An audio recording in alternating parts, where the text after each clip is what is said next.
আসসালামু আলাইকুম। প্রিয় সকল দিনী ভাই, সকলে ভালো আছেন? আলহামদুলিল্লাহ, আমিও ভালো আছি। আমার এই টপিকের মধ্যে আজকের যে মূল বক্তব্য পেশ করব তা হচ্ছে কিভাবে সালাত ফরজ করা হলো মিরাজের রাত্রিতে, এই সম্পর্কে, যা নবী মুহাম্মদ সাল্লাল্লাহু আলাইহি ওয়াসাল্লামের মাধ্যমে হয়ে থাকে। অধ্যায় নম্বর 1, সহিহ আল বুখারীর গ্রন্থ। ইবনে আব্বাস রাদিয়াল্লাহু আনহু বলেন যে আমার কাছে আবু সুফিয়ান ইবনে হারব রাদিয়াল্লাহু আনহু হিরাকলের হাদিসের আলোকে বর্ণনা করেছেন যে তাতে তিনি এ কথাগুলো বলেছিলেন যে নবী সাল্লাল্লাহু আলাইহি সাল্লাম সালাত সত্যবাদিতার চারিত্রিক পবিত্রতার নির্দেশ দিয়েছেন। এ সম্পর্কে আনাস ইবনে মালিক রাদিয়াল্লাহু আনহু থেকে বর্ণনা করা হয়েছে। আবু যর রাদিয়াল্লাহু আনহু বলেন যে আমি আল্লাহ রাসূল সাল্লাল্লাহু আলাইহি সাল্লাম হতে বর্ণনা করতে শুনেছি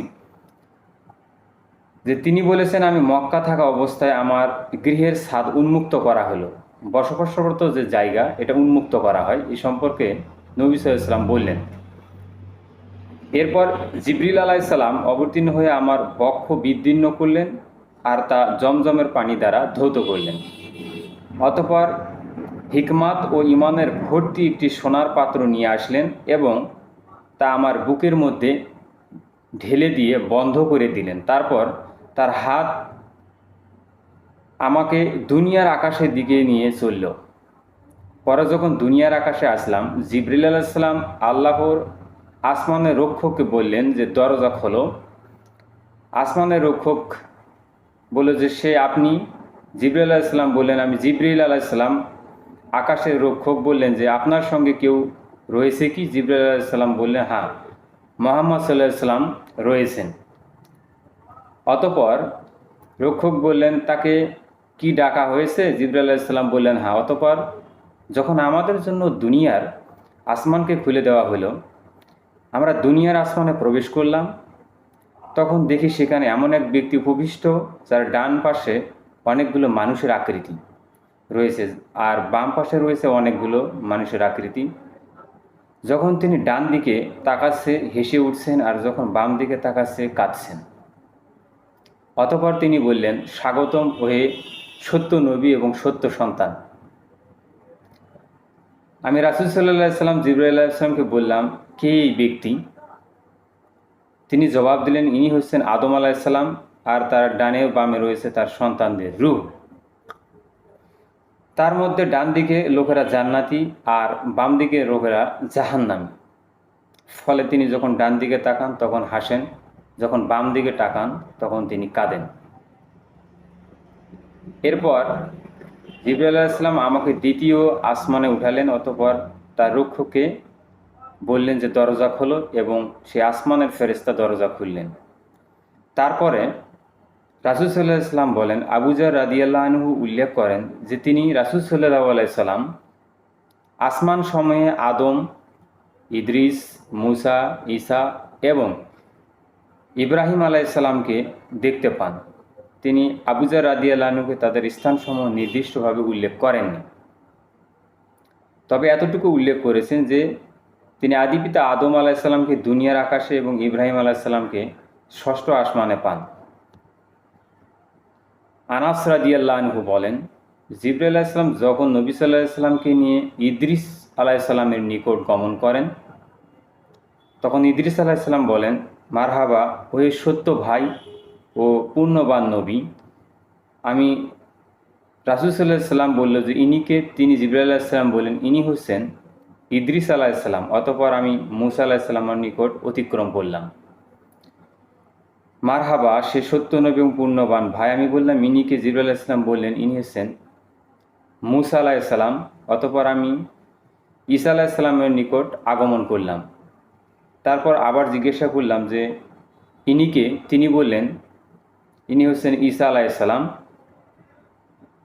তারপর আমি ইব্রাহিম আলাইহিস সালামের নিকট দিয়ে অতিক্রম করতে বললাম। তিনি বললেন, মারহাবা, হে পূর্ণবান নবী, হে নেক সন্তান। আমি বললাম, ইনিকে? জিবরাইল আলাইহিস সালাম বললেন, ইনি হচ্ছেন ইব্রাহিম আলাইহিস সালাম।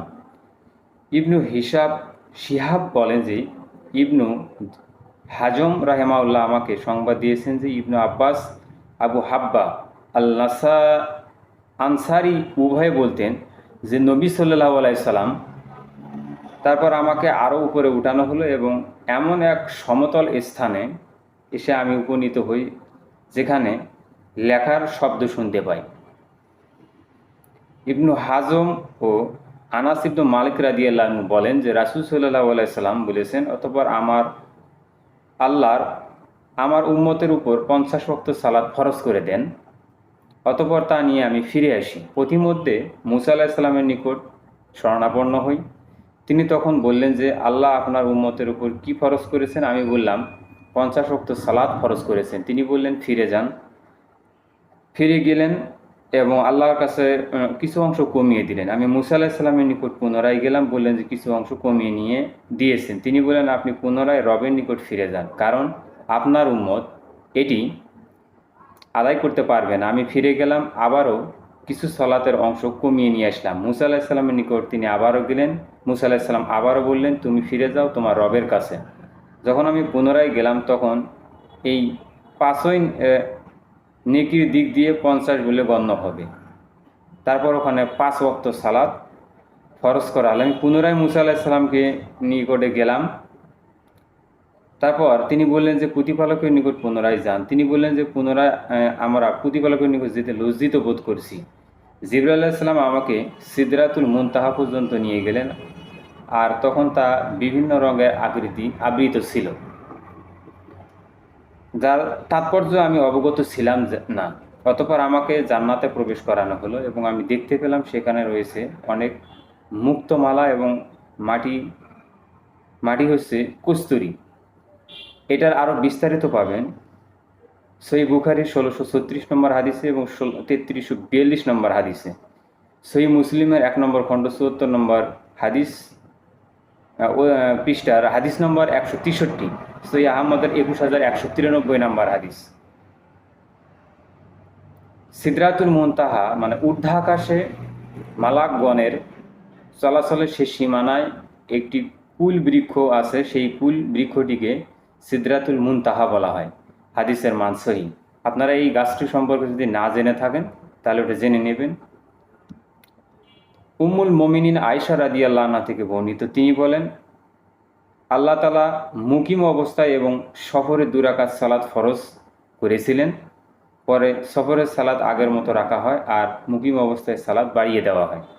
সহিহ মুসলিম 1 নম্বর খণ্ড পৃষ্ঠা নম্বর 1 হাদিস নম্বর অধ্যায় নম্বর 1 হাদিস নম্বর 685। এই হাদিসের মান সহিহ। সুতরাং প্রিয় সকল দ্বীনী ভাই, সালাতের এই প্রথম অংশে আপনারা যতটুকু বুঝতে পারলেন তা অবশ্যই পরিবারসহ এই পৃথিবীর প্রতিটি মুসলিমের কাছে এবং অমুসলিমদের কাছে আল্লাহর বাণী পৌঁছে দেওয়ার চেষ্টা করবেন। সকলকে আমার সালাম। আসসালামু আলাইকুম ওয়া রাহমাতুল্লাহ।